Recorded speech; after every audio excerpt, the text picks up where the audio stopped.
In August of 2015, a marine biologist by the name of Catherine Fletcher captured the video of a sea turtle getting a straw removed from its nose.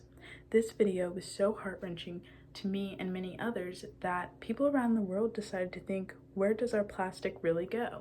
Though plastic straws are effective and very crucial to our everyday life, we still have to think, what can we use besides that? Plastic is very harmful to our environment, and many fossil fuels that are used to make them are really detrimental to the environment. The history of plastic straws, as talked about in Eating Utensils, was created by Marvin C. Stone.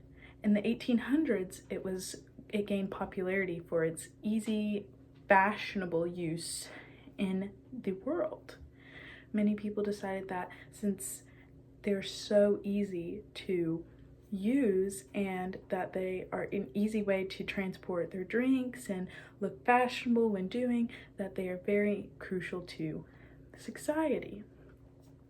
The effects and damage of plastic is, since plastic is not decomposable, it builds up in landfills and all things, and it really is detrimental to the environment.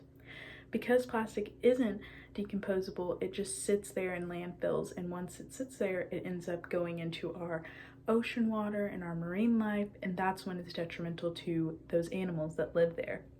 The Association of Zoo and Animals has talked about this in articles about how plastic has ended up in many of marine lives and chokes the animals and fish in the ocean. The Washington Post talks about how 50% of the plastic that is in landfills and things like that are accumulated from decades. Because it's not decomposable, it just sits around and goes where it goes.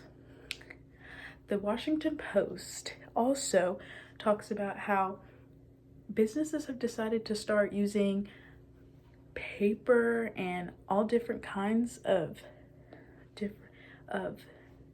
straws that can be reused or recycled and don't end up harming our aquatic and marine life.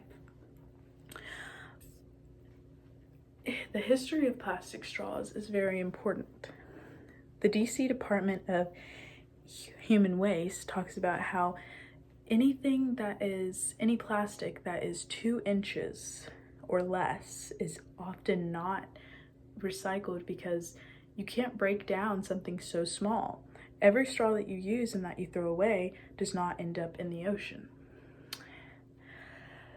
The plastic straw alternatives, there are so many.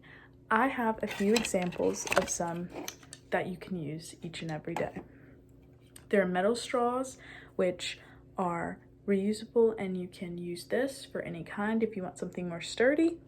There are also plastic straws that are compostable, so you can still get the plastic and you can toss it and you can recycle it and still reuse it without building up and being very detrimental to our environment.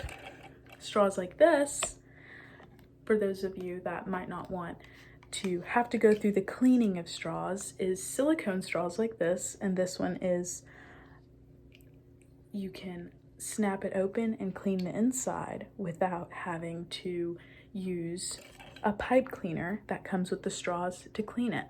There are things like these that you can attach to your keys. They open up. This is also a metal straw, and you can keep this. It also comes with a cleaner inside so that you can clean it, and it's very easy to use in everyday life. Straws like bamboo, you can reuse these, and they're biodegradable. Humans are responsible for 9.1 billion% of plastic in the ocean. Because plastic straws and grocery bags, things like this, are intended for one-time use, they just build up in these landfills. I really want to emphasize that these are straws that you can use each and every day. They're cost efficient. Even if you purchase one, you can reuse it many, many times. These are very cost effective, and I hope that you think about where your plastic goes and think about how you want to change the environment and not use things that are so detrimental to it. Thank you.